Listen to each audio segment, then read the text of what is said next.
And now for Borg Bites. Welcome back to Borg Bites. I gotta tell you, the more I look, the more I find. There are a number of Swedenborgian podcasts out there, but today we're going to start with someone I know quite well, Reverend Tom Muller from the Bay Area. And one of the special things about Tom is that he's really out there walking the walk, counseling to some of the most impoverished and disenfranchised people in his community. So here is a clip from Spiritual Seekers when Rudy asks Tom, what makes Swedenborg special? There's a lot of different mystics. What makes Swedenborg stand out? I would agree. There's a lot of mystics. There's a lot of very genuine mystics throughout history. In fact, I would argue that there's always been a mystical current within all world religions.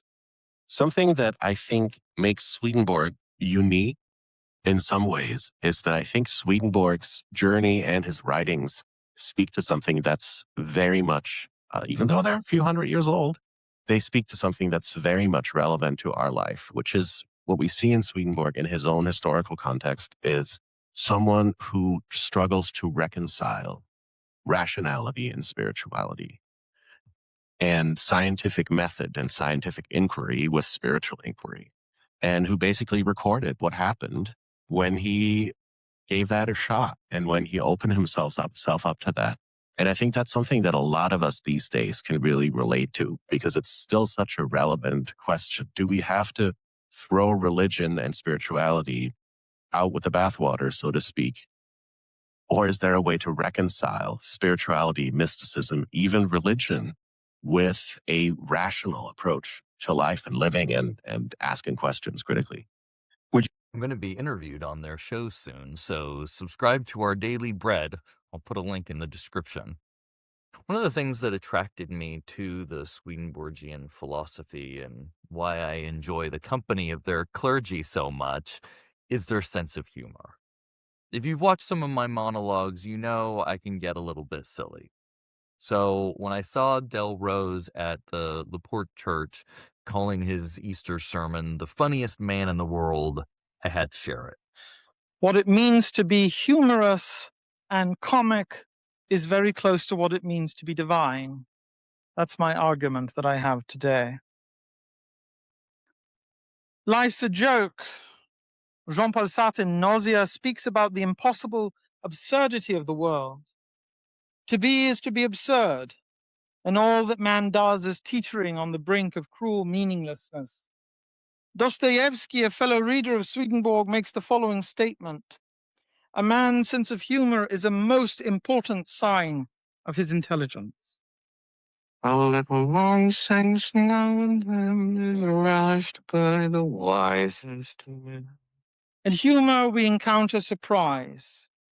What we thought to be one way sneaks upon us as something else entirely, like Yoda to Luke Skywalker. The foolish is the most powerful introduction to the surprise, and many of the world's greatest spiritual teachers began their instruction with realizing the pointlessness and the humor of our own pretensions. And through humor and the power that comes with it, as Janet Frame says, when you realize and you see life with its teeth out, that changes how you look at yourself. Quick interruption here. Does anyone else get off on being wrong sometimes? Like, especially in those inconsequential private moments? So often I'm playing chess against a bot and trip up, and I'm reminded of my blind spots. And when it happens again and again, I can't help but laugh how daft I can be. Or maybe it's a song lyrics that's misinterpreted. I like these things because they're reminders to keep my ego in check, which helps me to double check my work in cases when it does matter. Continuing with Del Rose. Or, boy, he's in a tizzy. Only this love will break you from the pressures of a life that is too serious. To see in the moment that vision of eternity, to see at any time, this is the eternal bosom of laughter, and I hope you get to know it. Oscar Wilde said, The universe is a great big joke played on mankind, and they are too serious to really appreciate it. Don't be in such a way. And even my dear Swedenborg, who is often thought of as being very humorless, which is a complete misreading of him, actually had a great sense of humor. There is nothing more individual yet universal than humor. Learn to see it, and it does require a certain skill to do so. Yes, the skill of self-deprecation. The skill of making yourself look bad just so others can have a laugh. All right, maybe these are more tendencies than skills, but comic writers out there are definitely skilled in their craft. And perhaps now more than ever, they have to navigate the risk of being canceled for provoking the ire of either end of the political spectrum. While those of us in the middle beg for the offended to please lighten up. Don't censor the comedian. All right, I know we're jumping around a bit today, but I've got one more for you from Off the Left Eye. And this one hints at an upcoming episode I'm working on about the incomprehensible, right? Like ideas, ideas like color beyond the ultraviolet, seeing all of time at once and from eternity. So this one is actually a quote from Swedenborg's book called Heaven and Hell. Check it out.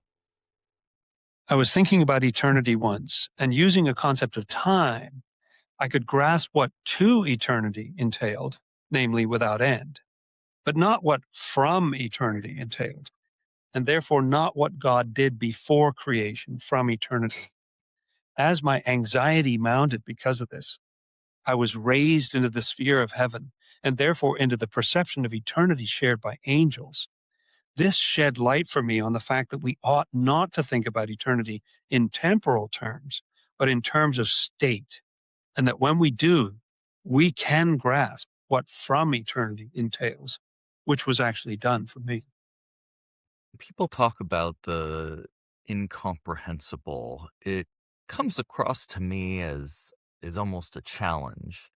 And not that I think I'm going to grasp the incomprehensible, but I want to understand the edges of that comprehension. So we're going to be looking at things where perhaps other species, animals have inferior sight to us. How much does the other animals with superior sight, how does understanding the inferior help us to grasp the superior? All right, that wraps it up for Borg Bites. We'll see you next time. And remember, you can be detached and still subscribe to Crosshatched.